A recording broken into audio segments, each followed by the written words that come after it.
নমস্কার স্যার। নমস্কার। আপনার নাম? মণিমোহন রায়। আপনি কোথা থেকে এসেছেন? পায়রাডাঙ্গা। সন্ত রামপালজি মহারাজজির কাছ থেকে নাম দীক্ষা আপনি কবে নিয়েছেন? 21শে জুন 2024। স্যার, সন্ত রামপালজি মহারাজের কাছ থেকে নাম দীক্ষা নেওয়ার আগে আপনি কোনো ভক্তি সাধনা করতেন? ডেফিনেটলি করতাম।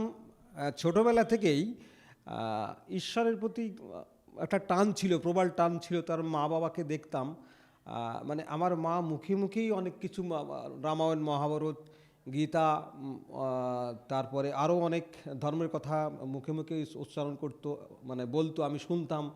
এবং ওই দেশে তখন কি ছিল, ধর্ম সম্বন্ধে পড়ানো হতো। আর ওর জন্যই ছোটোবেলা থেকেই আমি খুব অ্যাট্রাক্টিভ ছিলাম যে রিয়েল গড কী, এবং বিবেকানন্দর প্রতি আমার একটা মানে খুব মানে আকর্ষণ ছিল।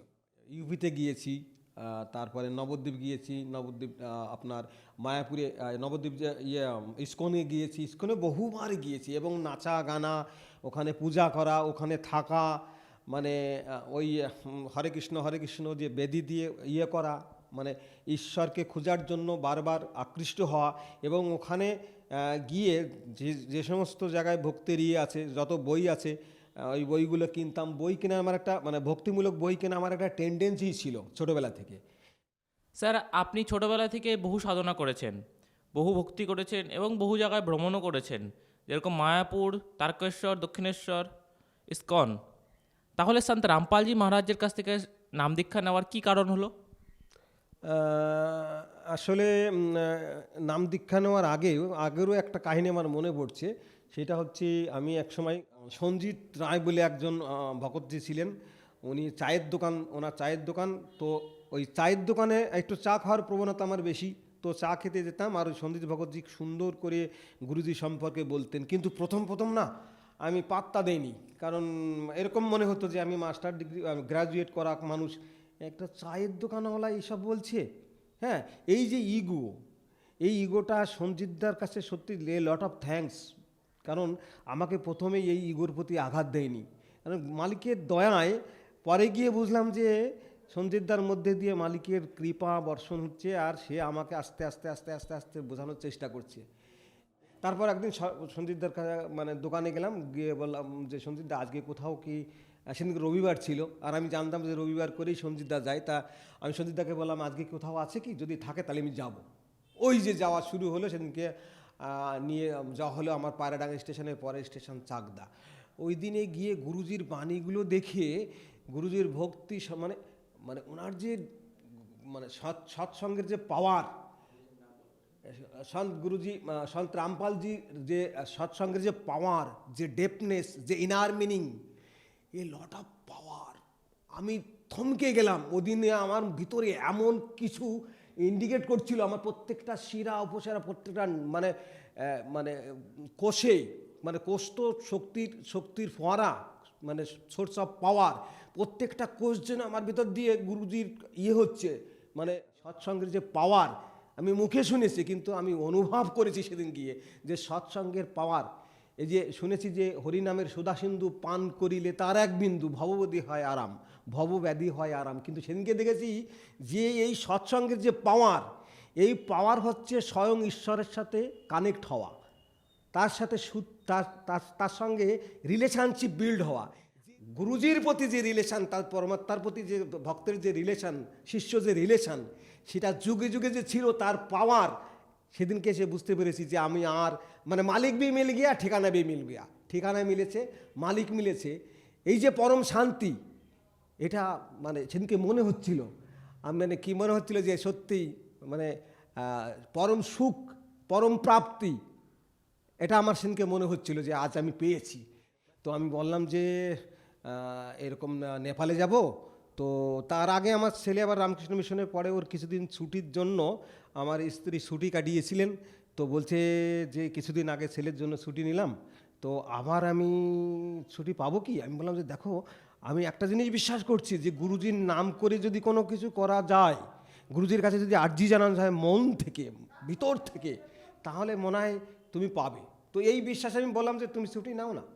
তো ভয়ে ভয়ে বললো, আর ছুটি হয়ে গেল মালিকের দয়ায়। গেলাম নেপালে, নেপালে গিয়ে সেখানেও প্রথম দিন তো দেখাশোনার পর বলছে যে তুমি নাও, আমি নেব না।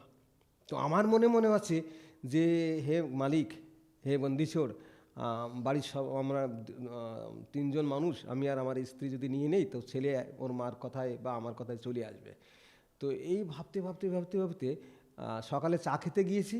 ও তার আগের দিন পার্লামেন্টের ইন্ডিয়ান পার্লামেন্টের এক সদস্যা, ওনার সঙ্গে আমার মিসেজের কিছু মত বিনিময় হয়, কথা বিনিময় হয়। পরের দিন চা খেতে গেলাম, আর উনি বললেন যে তোমরা দীক্ষা নিয়ে নাও, যদি কোনো প্রশ্ন থাকে জিজ্ঞাসা থাকে তা জিজ্ঞাসা করতে পারো। অনেক প্রশ্ন আলোচনা করার পর ওদিন নেয়নি, আমিও দেখলাম যে না আজকে নেব না। পরের দিন আবার চা খেতে গিয়েছি, আর ওই ভকতমতির সঙ্গেই দেখা, আর বলছি তোমরা নাম নিয়েছো? বললেন না। বলে কেন? আস্তে আস্তে আস্তে কী হলো, ওনার সঙ্গে চা খেতে আরও যারা গিয়েছিলেন তারা মানে আমার মিসেসকে ঘিরে ধরেছে, কেন নেওনি, তোমার কিছু জানার বাকি আছে, এই বলে আর কি ওই নামধাম সেন্টারের দিক নিয়ে গিয়ে একজনের কাছে বসিয়ে দিলেন। সে 7টা ভাষায় কথা বলে। উনি বলছেন যে আপনাকে কোন ভাষায় বললে, মানে ইংলিশেই বলছে, which is language are you easily understand that. তো তখন আমি বলছি যে ইংলিশই বলা হোক। উনি ইংলিশে প্রশ্ন করছেন, আমার স্ত্রী ইংলিশে প্রশ্ন করছেন আর ও ইংলিশে উত্তর দিচ্ছেন। উনি বলতে বলতে বলতে উনি হট করে বাংলায় কথা বলছেন। আপনি বাংলাও জানেন? বলছে I have learn 7 language and I am speaking 7 language. তখন আমি আমার স্ত্রী বলছি এটা সম্ভব? তো আপনি কেন এই পথে আসলেন? তখন বলছে দেখুন, এই পথে আসার বিভিন্ন কারণ আছে। ওনার একটা দুটো কারণ শুনে আমার স্ত্রী রাজি হয়ে গেলেন, এবং ওই দিন 21শে জুন 2024 নেপালেই আমরা দুজন দীক্ষিত হলাম, গুরুজির মন্ত্র নিলাম। স্যার, আমরা শুনেছি সন্ত রামপালজি মহারাজজির কাছ থেকে নাম দীক্ষা যারা নেয় তাদের অনেকজনেরই অনেক লাভ হয়। তাহলে আপনার কী লাভ হয়েছে? দেখুন, আমি খুব ইন্ডিকেট করে কথাটা বলছি। শারীরিক, মানসিক, অর্থনৈতিক, আধ্যাত্মিক, পারমার্থিক, এই যে সমস্ত লাভ, আমি প্রত্যেকটা লাভই প্রাপ্তি হয়েছে, আমার প্রত্যেকটা লাভই হয়েছে। এটা আমি এরকম বলি, গুরুজির কৃপা শুধু অনুভূতিতে নয়, আমি বিভিন্ন সময় দেখেছি, চোখেও দেখা যায় যে এতে গুরুজির কৃপা হলো। তো আমার যেমন মানসিক, শারীরিক যেমন বিভিন্ন রোগ ছিল, মানে গ্যাস অ্যাসিডিটি ছিল, আমার সুগারের টেন্ডেন্সি ছিল। আমি গুরুজির নামে দীক্ষা নেওয়ার পর মানে কি বলবো, আমার শারীরিক এমন পাওয়ার হয়েছে, দুর্বলতা বলতে আমার কিছু নাই, আমার স্মৃতিশক্তির অনেক উন্নতি ঘটেছে।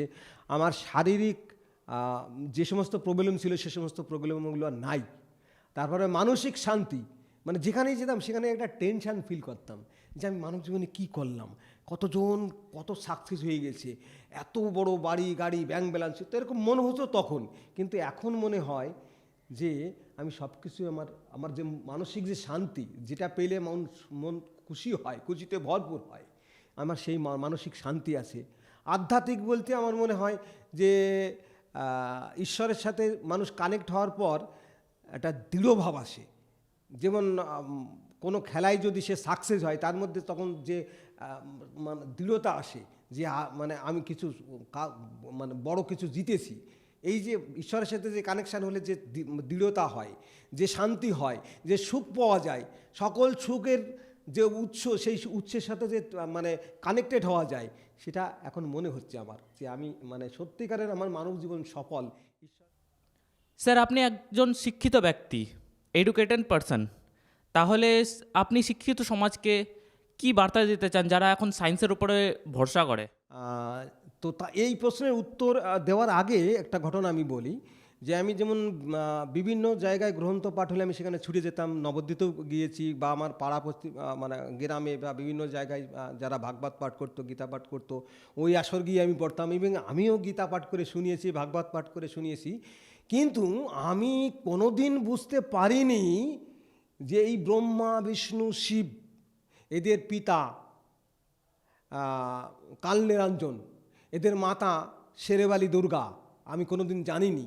এই যে মানে পার্থক্য, এই পার্থক্যটা যখনই শুনলাম তখন আমার কাছে মনে হলো যে বিনা মেঘে বজ্রাঘাত হলো। মানে এই পার্থক্যটা যখনই আমি বুঝে গেলাম তখন আমার মনে হলো হে হে মালিক, আমি মানে মৃত্যুর মুখ থেকে আমি বেঁচে এসেছি, মুক্তির মুখ থেকে আমি বেঁচে যাচ্ছি, যে এটা কি মানে কোথার থেকে আমাকে তুলে নিয়ে এসছেন, মানে মরতে যাচ্ছি। এই পার্থক্যর সাথে তুলনা করতে গিয়ে আমি এটা বুঝতে পেরেছি যে আমি কুয়ায় আমি মরতে যাচ্ছি, সেখান থেকে মালিক ফিরিয়ে নিয়ে এসছেন। এই জন্যই গিয়ে আমি শিক্ষিত সমাজকে মানে অনুরোধ করব যে সন্ত রামপাল মহারাজের বিভিন্ন সৎসঙ্গ, বিভিন্ন ইউটিউব চ্যানেলে যে সমস্ত ভিডিও আপলোড করা আছে, বা যেখানে নামধাম সেন্টার আছে সেখানে গিয়ে, বা যে সমস্ত গ্রন্থ আছে ওনার লেখা, যেমন জ্ঞানগঙ্গা, বাংলায় হচ্ছে জীবনের পথ, এই দুটো গ্রন্থ আমার মনে হয় প্রত্যেকটা শিক্ষিত অশিক্ষিত ব্যক্তির মানে পাঠ করা উচিত, এবং অশিক্ষিত যারা আছেন, যারা শুনতে মানে পড়তে পারেন না, তাদের শ্রবণ করা উচিত। সেই জন্য শিক্ষিত সমাজকে বলবো, এই যে মরণ ব্যাধি, এই যে বাঁচা মানে জন্ম মৃত্যু, এটা একটা মহারোগ, it is a kind of great disease too, এটা যে একটি মহামারণাত্মক ব্যাধি, এটা এখন আমার উপলব্ধি হলো। তো এই মারণ ব্যাধি, এই যে ব্যাধি, এই ব্যাধি থেকে যদি মুক্তি পেতে চান, আমি প্রত্যেকটা শিক্ষিত সমাজকে বলবো যে সন্ত রামপাল মহারাজের জ্ঞানগঙ্গা পড়ুন, না বিভিন্ন নামধাম সেন্টার আছে সেখানে জানুন। স্যার, সন্ত রামপালজি মহারাজজির স্মরণে আসার জন্য কি কি করতে হবে? দেখুন, ইউটিউবেতে ফোন নাম্বার উঠছে, ওই ফোন নাম্বারে ফোন করুন, ফোন করলে সহজে জানতে পারবেন। তারা ফোন করে বলবেন আপনি কোন অঞ্চলে থাকেন, কোথায় থাকেন, সেই জায়গার আশেপাশে নামধাম সেন্টার আছে, আপনি সেখানে যান। স্যার, আপনার এই অমূল্য সময় আমাদের চ্যানেলকে দেওয়ার জন্য খুবই ধন্যবাদ। আপনাদেরকেও ধন্যবাদ।